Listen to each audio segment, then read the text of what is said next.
नमस्कार मित्रों, मैं Vishal Singh BCom e learning में आपका स्वागत करते हैं। आज हम आपको difference between the fix charge and floating charge के विषय में बताएंगे। फर्स्ट हम पॉइंट वाइज आपको देना चाहते हैं। First, assets. Fix charge in charge of the fix assets land, building, plant, machinery, motor vehicles के ऊपर लागू होता है। Floating charge in valuation of the liquid assets and current assets means assets of the stock, inventory and etc. पर भी आप लागू कर सकते हैं। सेम नेक्स्ट कंडीशन है condition of the assets. Fix condition, fix charge in fix assets in no change, उनकी दशाओं में कोई परिवर्तन नहीं होता। But floating charging condition change. Condition change means अगर आपने स्टॉक रखा है तो वो स्टॉक आप सेल परचेज करते हैं तो वो बढ़ता घटता रहता है, तो इसलिए कंडीशन चेंज होती है। Third, use of the fix assets in permission by the creditor and debenture. आप फिक्स असेट्स का यूज बिना ओनर की परमिशन के आप नहीं कर सकते हैं। बट फ्लोटिंग चार्ज के अंतर्गत a one limited use of the assets, एक लिमिट तक आप उस असेट्स का उपयोग, अब स्टॉक है तो आपको बेचना ही है क्योंकि आप व्यवसाय को रोकेंगे नहीं, तो इस संबंध में करना है। नेक्स्ट कंडीशन है assets. Asset, fix assets in present assets in valuation. Assets जो आपको सामने दिखाई देता है उसी सामने असेट्स पर हम उसका वैल्यू लगाते हैं।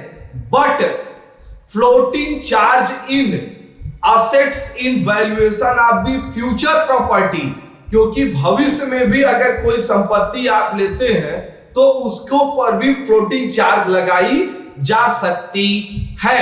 Next, change in the charge. Charge कब बदलती है?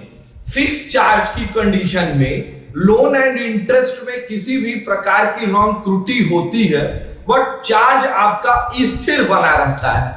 बट फ्लोटिंग चार्ज में लोन एंड इंटरेस्ट में कोई त्रुटि आपकी होती है तो चार्ज में फिक्स नहीं रहता है, कुछ स्थिति तक बदल सकती है। नेक्स्ट है sale of assets. Fix charge in में sale of assets in the property. आप उस प्रॉपर्टी को सेल करने का पूरा अधिकार रहता है, लेकिन फ्लोटिंग चार्ज में no sale of the property in permission, बिना सहमति के आप असेट्स नहीं बेच सकते। Default of the borrowing. Borrowing में अगर कोई प्रॉब्लम होती है, fix charge in lender position of the assets of the sales. अगर कोई प्रॉब्लम होती है तो सेल का उन्हें राइट है, वो असेट्स को बेच सकते हैं। ब्लड floating charge in sale of assets in type of the two restriction. इसके दो कंडीशन हमें देखना अनिवार्य है। First, floating charge in crystallise in the inventory value to fix charge, क्योंकि इन्वेंट्री जो हमारी वैल्यू है उसको हम एक प्रॉपर्टी के अगेंस्ट हम फिक्स कर देते हैं, तब हम उस स्टॉक तो मेरे पास रहेगा नहीं, जिस अगेंस्ट प्रॉपर्टी के खिलाफ हम उसे फिक्स कर देंगे वहीं पर हम उस असेट्स को सेल करने का मेरे पास राइट होगा। नेक्स्ट कंडीशन आती है value of the fix assets. जो भी हम फ्लोटिंग चार्ज में वैल्यू दिए हैं उसी पर मेरा चार्ज बनेगा, अगर नहीं दिया है तो वहां मेरी चार्ज नहीं बनेगी। नेक्स्ट है preference. Fix charging first preference of the property, क्योंकि प्रेफरेंस मींस कौन पहले प्रॉपर्टी का आप यूज कर सकते हैं, बेच सकते हैं। फिक्स चार्ज की प्रथम क्या बनती है कि वह असेट्स का उपयोग कर सकता है। But floating charge in second preference, first preference fix charge को मिलेगा, सेकेंड प्रेफरेंस फ्लोटिंग को मिलेगी। आज आपने मेरे difference between fix charge and floating charge के विषय में देखा।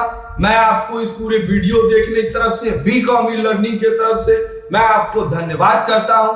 आपसे मेरा विनम्र अनुरोध है, आप मेरे इस एजुकेशनल चैनल को like, subscribe and bell icon का बटन दबाना न भूलें, जिससे एजुकेशन जो आपको प्राप्त हो रही है इसको ज्यादा से ज्यादा लोगों को प्राप्त हो। यदि किसी कारणवश यदि आप शिक्षा से वंचित हैं, किसी इंस्टीट्यूशन की फीस नहीं दे सकते हैं, तो कॉमर्स के टोटल सिलेबस, कंप्यूटर संबंधी कोर्स, टैली संबंधी कोर्स और एजुकेशनल के कई प्लेलिस्ट में आप जा सकते हैं। सब्जेक्ट वाइज हम दे रहे हैं, उनको घर बैठे हुए आप नोट्स बना के अपने एग्जाम को अच्छे से क्वालिफाई कर सकते हैं।